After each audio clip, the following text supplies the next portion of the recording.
sector tecnològic no és només tecnologia. Té, com hem comentat abans, impacte en la integració social de grups menys afavorits. Té impacte en el desenvolupament de l'economia. Té impacte en ajudar que les empreses vinguin a Barcelona i a Catalunya. Té impacte en la formació dels nostres joves. Té impacte en multitud d'aspectes de la nostra societat. Per tant,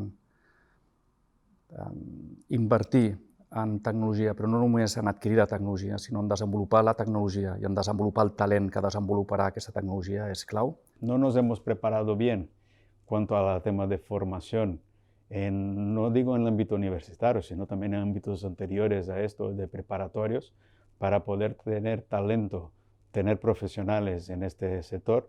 Ya vemos que los propios niños ya saben manejar a los aparatos, ya saben manejar el tema de los devices tecnológicos. Es una cosa que ya está embebida, y si dejamos para poner la formación más tarde en el ciclo formativo, estamos perdiendo un tiempo precioso para poder ayudar e incentivar que en estas líneas de STEM tengamos más alumnos, más gente interesada en el mundo de tecnologia. I cal valorar el sector significa que el que estem fent d'aportació de valor es conegui, que a vegades no es coneix de manera suficient.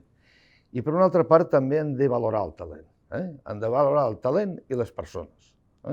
De manera que el sector sigui lo suficientment atraent perquè vinguin les persones i perquè els donem una resposta d'acord amb les seves expectatives. Aquí el 2022 està previst que hi hagi una quantitat significativa de fons europeus que vinguin a parar a projectes que en una part important seran de digitalització i, per tant, dintre d'aquesta digitalització tindran una forta component tecnològica. Per tant, jo diria que el 2022 tenim un repte i una responsabilitat en el desenvolupament d'aquests projectes.